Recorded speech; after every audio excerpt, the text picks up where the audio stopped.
Salut à tous et bienvenue. Aujourd'hui, on va plonger dans les coulisses d'un algorithme qui a l'air simple comme ça, mais qui est incroyablement puissant. C'est lui qui apprend aux ordinateurs à comprendre le langage humain, le Naive Bayes. Allez, c'est parti. Alors, quel est notre plan de match? On va suivre ces étapes, pas à pas, pour construire notre propre classificateur de texte en partant de rien. C'est un voyage assez fascinant, on va voir. Bon, par où est-ce qu'on commence? La question de base, elle est simple. Comment est-ce qu'une machine, un simple bout de code, peut faire la différence entre une critique de film positive et une critique négative? Pour un ordinateur, ça, ce n'est qu'une longue chaîne de caractères. Mais pour un humain, évidemment, il y a des mots qui nous sautent aux yeux, non? Adore, génial, amusante, heureux. Ce sont comme des petits signaux, des indices, qui nous crient que le sentiment général est positif. Et c'est là qu'arrive une idée un peu étrange, mais super efficace. Le concept du sac de mots. En gros, l'algorithme se fiche complètement de la grammaire ou de l'ordre des phrases. Il imagine qu'on a pris tout le texte, qu'on l'a mis dans un grand sac et qu'on regarde juste les mots qui sont dedans, en vrac. Ce qui compte, ce n'est pas où est le mot génial, c'est juste qu'il soit dans le sac. Ok, donc on a cette intuition, mais comment on la transforme en quelque chose qu'une machine peut digérer? C'est tout simple, on compte. On compte combien de fois chaque mot-clé apparaît. Ces chiffres, ce sont les preuves que notre algorithme va utiliser pour se forger une opinion. Bon, maintenant, il faut bien parler un peu de maths. C'est le moteur qui fait tourner la boutique. Mais pas de panique, c'est le théorème de Bayes. Et on va le décortiquer tranquillement pour que tout soit clair. Alors, ce PDC, ça a l'air compliqué, mais en fait, c'est juste la question qu'on se pose depuis le début. Quelle est la probabilité que ce document D appartienne à la classe C? Autrement dit, cette critique est-elle positive, oui ou non? C'est notre but, la réponse qu'on cherche à obtenir. Et de l'autre côté de l'équation, on a nos indices, nos preuves. En gros, on se pose deux questions. D'abord, à quel point est-il probable de trouver les mots de ce texte dans une critique positive? Et ensuite, de manière générale, est-ce que les critiques positives sont fréquentes ou rares dans nos données? Et là, il y a une astuce géniale.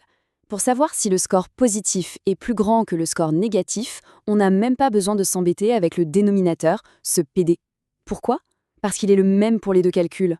Donc hop, on le met de côté, on calcule juste la partie supérieure de la fraction pour chaque classe et on prend celle qui a le plus grand score. C'est beaucoup plus simple comme ça.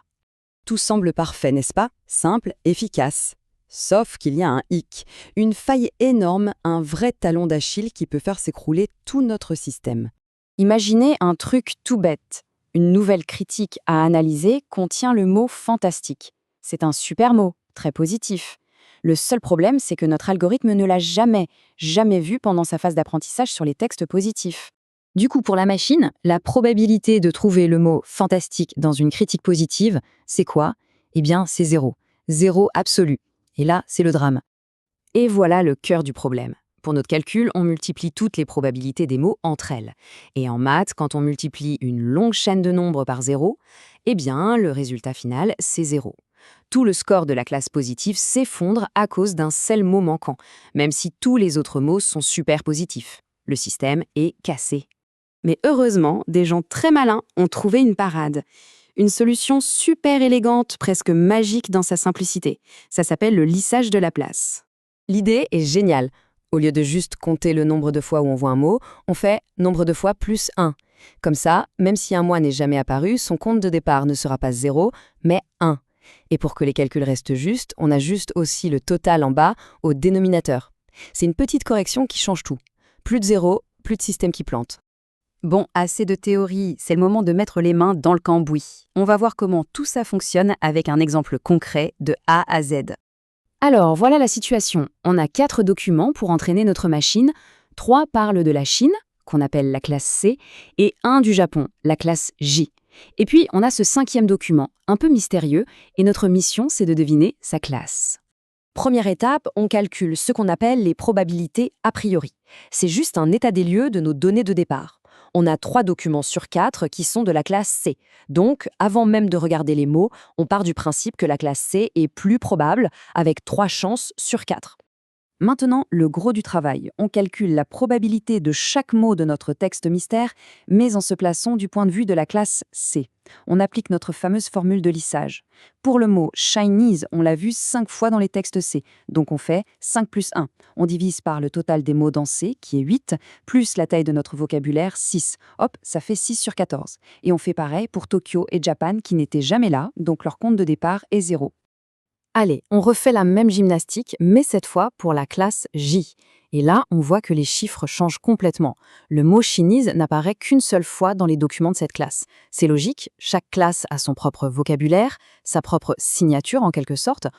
Et voilà, le moment de vérité. On rassemble toutes nos pièces. Pour chaque classe, on multiplie sa probabilité de base par toutes les probabilités des mots qu'on vient de calculer. On obtient un score final pour C et un pour J. On regarde, et c'est le score de C qui est le plus élevé. Victoire, notre document parle très probablement de la Chine. C'est super, on a classifié notre document. Mais est-ce qu'on peut faire confiance à notre machine? Comment savoir si elle fait du bon travail en général? C'est l'étape cruciale de l'évaluation. L'outil classique pour ça, c'est ce qu'on appelle une matrice de confusion. C'est juste un tableau qui met en face ce que la machine a prédit et ce qui était la vérité. Sur la diagonale, on voit tout ce qu'elle a eu de bon. Et tout ce qui est en dehors de la diagonale, ce sont ses erreurs, ses confusions. Ça permet de voir d'un seul coup d'œil où elle se trompe le plus. Alors, si on prend un peu de recul, qu'est-ce qu'on a fait? On est parti d'une idée toute simple, les mots sont des indices. On a utilisé un outil mathématique puissant, le théorème de Bayes, on a contourné son plus gros défaut avec une petite astuce, et on a vu que ça marchait.